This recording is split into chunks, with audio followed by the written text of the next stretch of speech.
भगवान श्री राम धर्म का मूर्तिमंत रूप माने गए हैं। कहा गया है रामो विग्रहवान धर्मः।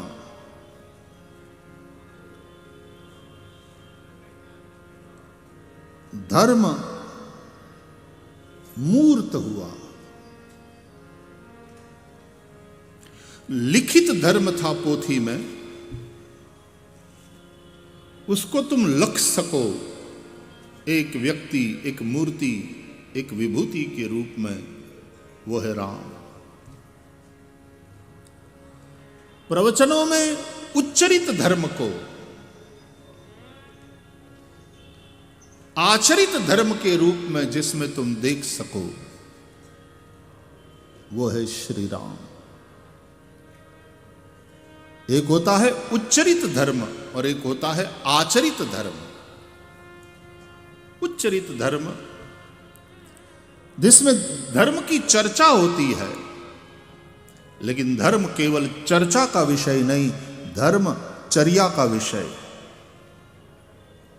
धर्म चर्चा तो बहुत होती है, लेकिन धर्मचर्या कितनी होती है? और महाभारत कहता है आचार प्रभवो धर्मः धर्मस्य प्रभुरच्युतः। विष्णु सहस्रनाम स्तोत्र के पश्चात हम पाठ करते हैं।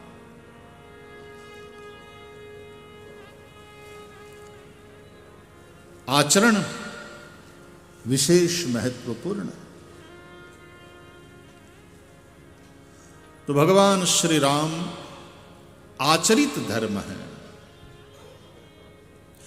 श्रीमद् भागवत में प्रथम स्कंध में भगवान के 24 अवतारों की चर्चा है।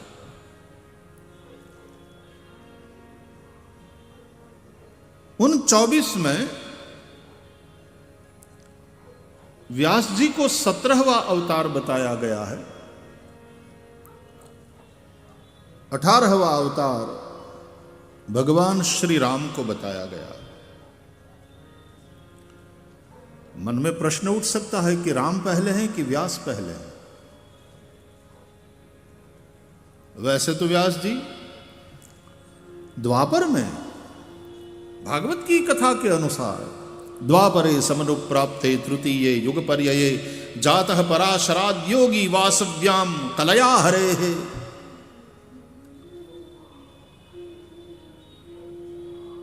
राम त्रेता में तो क्रम कैसे उल्टा हो गया? व्यास जी की गिनती 17वें अवतार के रूप में और राम जी की गिनती 18वें अवतार के रूप में।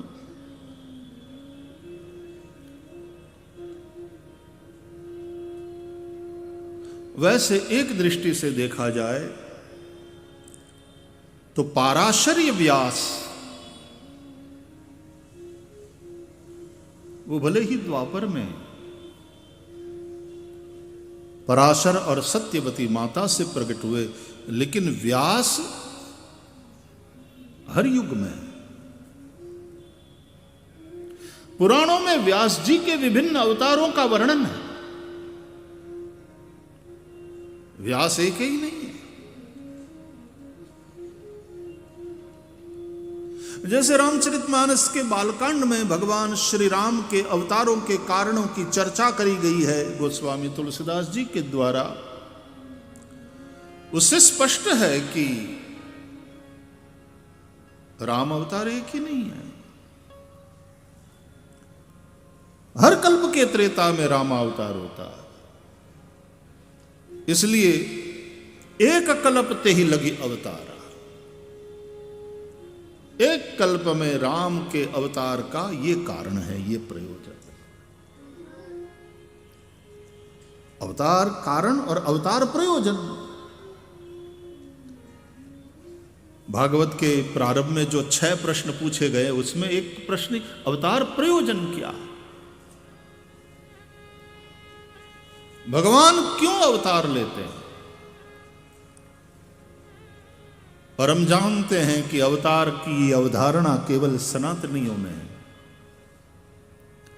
विश्व में जितने भी धर्म हैं, यदि उनको धर्म कह सको तो, हालांकि धर्म की व्याख्या में सभी लोग फिट नहीं बैठते। उपासना पद्धति तो कह सकते हो उसे, लेकिन धर्म की व्याख्या में फिट बैठे।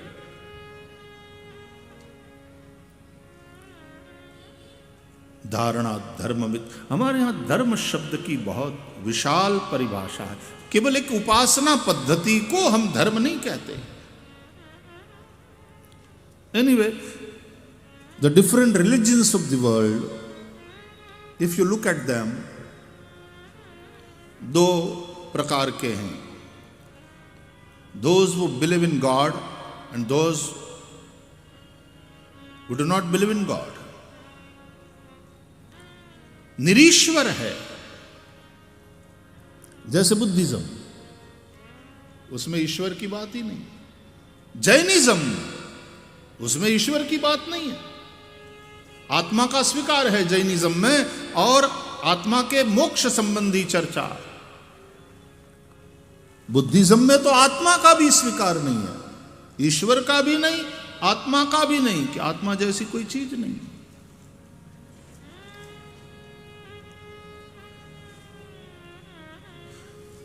दुख के आसपास और दुख की निवृत्ति के प्रयास के आसपास पूरा चिंतन है। सर्वम दुखमयम, सर्वम क्षणिकम, ये बुद्धिज्म का जो मुख्य दृष्टि। और इस दुखमय संसार में जो दुख है, क्योंकि बुद्ध ने अपने युवावस्था में जब महल से बाहर निकले, जन साधारण के मध्य में गए, तो सबसे पहले दुख ही देखा। ये कथा बड़ी प्रसिद्ध है कि एक बीमार को देखा, एक बूढ़े को देखा, एक गरीब भिक्षुक को देखा, एक मुर्दे को देखा जिसकी स्मशान यात्रा जा रही थी। तो दुख दुख दुख ही देखा। सर्वम दुखमयम, सर्वम क्षणिकम, क्षणिकवाद। जैसे दिए की लौ, हम कहते हैं कि हमारे घर में अखंड दीपक है।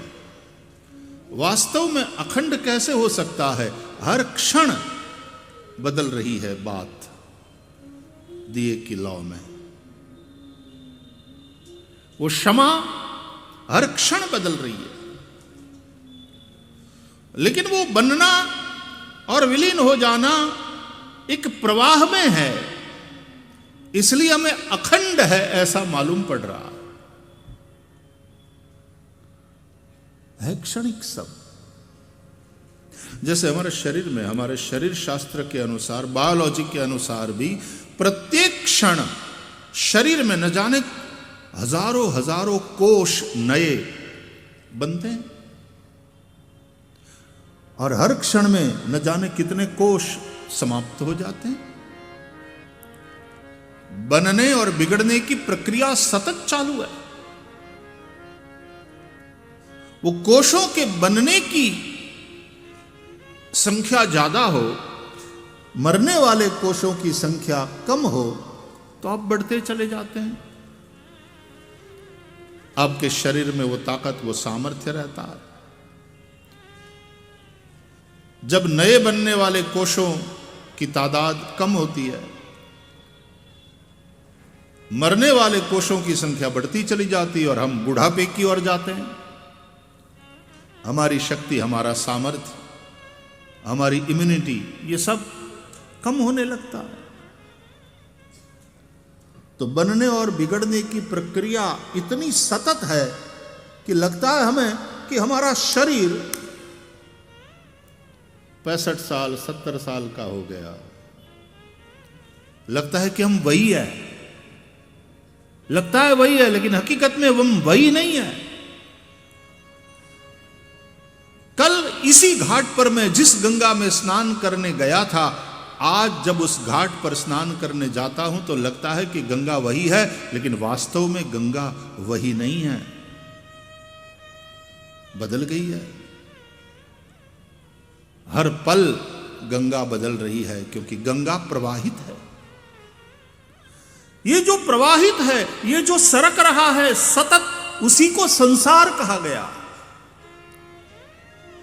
संसरण सतत हो रहा है, इसलिए तो इसको संसार कहते हैं।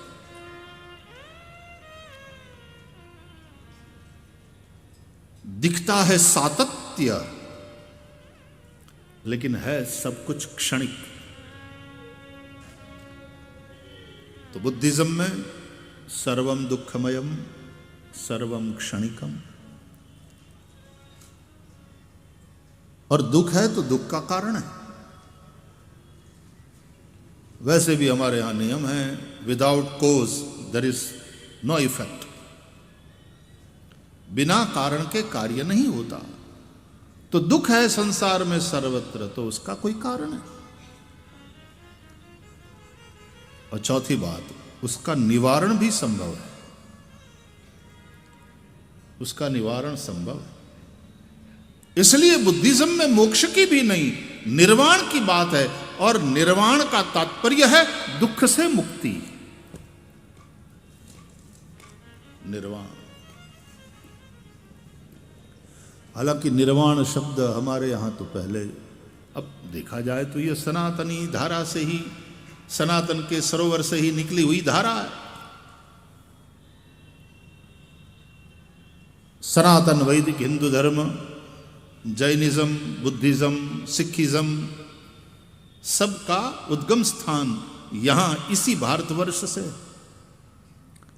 जैसे जुडिज्म, क्रिश्चियनिटी, इस्लाम, सबकी जन्मभूमि एक है।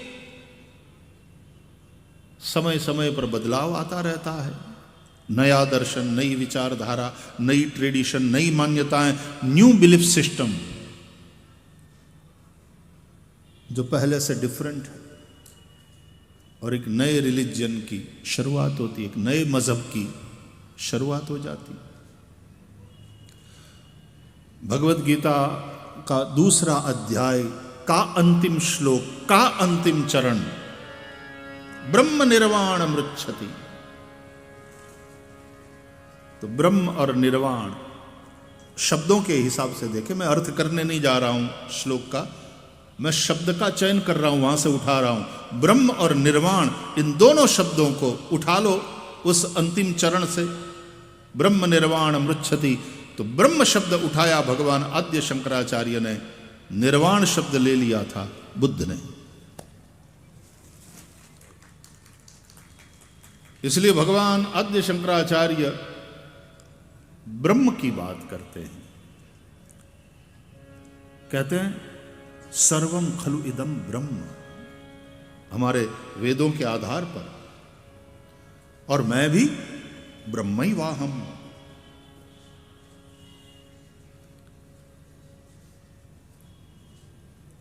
और ब्रह्म का साक्षात्कार कैसे होता है? बोले ब्रह्म को जानने से। ब्रह्मविद ब्रह्मैव भवति, जो ब्रह्म को जानने वाला है, जिसने ब्रह्म का साक्षात्कार किया, वह ब्रह्म रूप हो गया। रामचरितमानस के अनुसार वो साक्षात्कार किसको होता है? कौन उसको जान सकता है?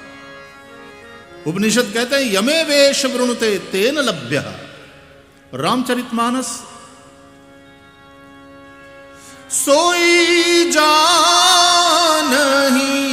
जेहि देहु जनाई।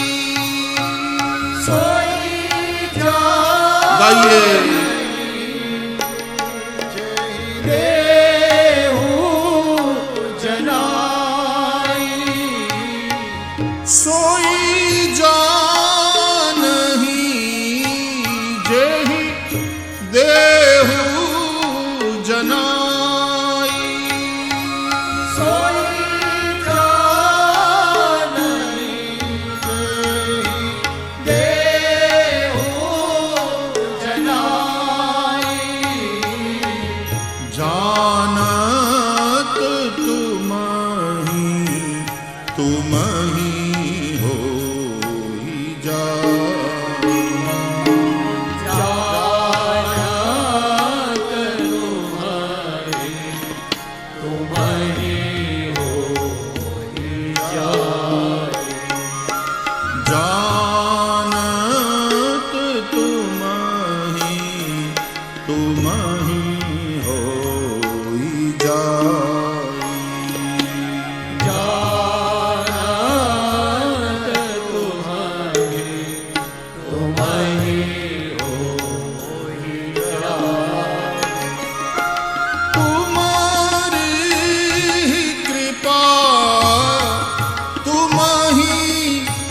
रघुनंदन